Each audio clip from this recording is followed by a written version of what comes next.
नमस्कार, स्वागत है आपका आजाद इंडिया बुलेटिन में। खबर हनुमानगढ़ जिले के पीलीबंगा विधानसभा क्षेत्र से है, जहां पूर्व मुख्यमंत्री अशोक गहलोत द्वारा सड़कों की दी गई स्वीकृति को आचार संहिता के कारण रोक दिया गया था।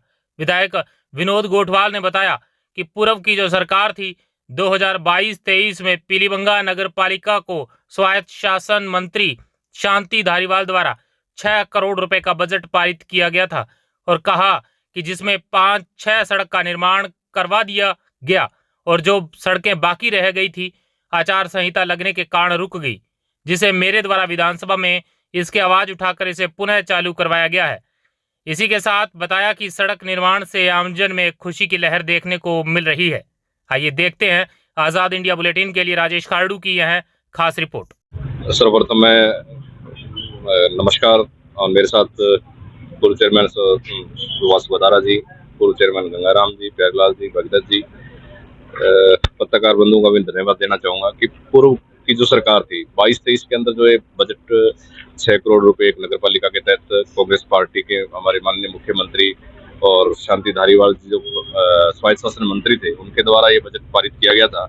और जैसे आचार संहिता लगी, कुछ सड़कें जो हैं 15-16 सड़कें थी, उसमें से 5-6 सड़कें बढ़ा दी गई थी।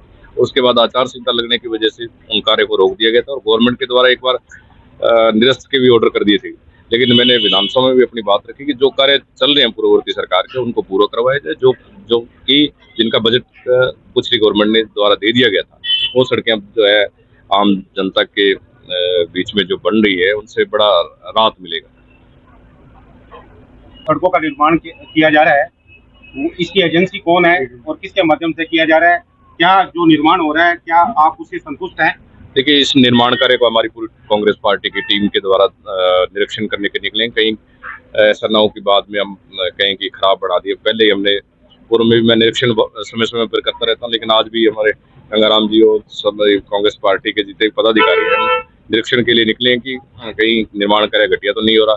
और कार्यकारी जैसे PWD आगे टेंडर दिया गया है, उसमें हमने एक्शन साहब को भी समय समय पर अवगत करवाते हैं कि निर्माण कार्य में कोताही ना हो। अगर कोताही हुई तो हम इसके खिलाफ कोई लिखित में देंगे और निर्माण कार्य अच्छा चल रहा है।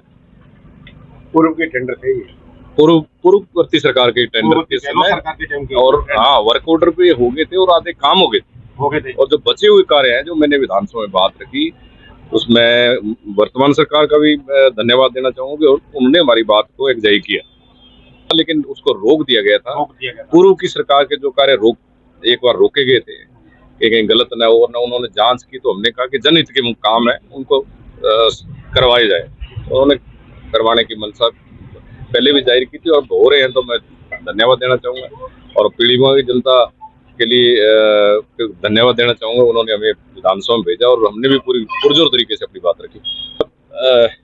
सड़कें तो आप पहले भी देख चुके हो कि हमने हर वार्ड के अंदर, दोनों हमारे अभी वर्तमान पार्षद भी हैं, चेयरमैन साहब भी खड़े हैं, हमने हर वार्ड के अंदर 10 लाख तो मेरे वार्ड में भी, हर वार्ड के अंदर हमने जहाँ जहाँ आवश्यकता है वहाँ बजट भी दिया है। और जो 1 नंबर 2 नंबर 3 नंबर लखुवाली की प्रमुख समस्या थी पानी निकासी की, उसके लिए मैंने 27 लाख रुपए अभी अनुशंसा की है, जिससे पानी को पाइप के द्वारा पंप हाउस सेट करके उसको वहाँ लखुवाली की साइड में एक डैम टाइप बना हुआ है, उसमें डालेंगे, जिससे कि तीनों वार्ड जब बरसात का मौसम आता है तो बहुत बुरा हाल हो जाता है। तो वो समस्या हम जल्द से जल्द बरसात के मौसम से पहले उसके निजात दिलाएंगे। और पूर्व की जो सरकार की बात करें तो कॉलेज हमारा अभी चालू हो गया, मुख्यमंत्री भजनलाल जी ने उद्घाटन किया था, लेकिन पूर्व की सरकार आपने देखा है कि बन के तैयार हो गया था, आचार संहिता लगी, उद्घाटन अशोक गहलोत जी ने यहाँ करके जाना था, लेकिन चलो जो भी रहा, लेकिन चालू हो गया। लगभग 350 बच्चियां हैं। और साथ में ही प्रथम बजट में जो दिया था कांग्रेस पार्टी मुख्यमंत्री गहलोत साहब ने, जो छात्रावास कस्तूरबा गांधी आवासीय विद्यालय, उसमें भी हमारी जो गरीब कन्या बच्चियां हैं वो पढ़ रही हैं।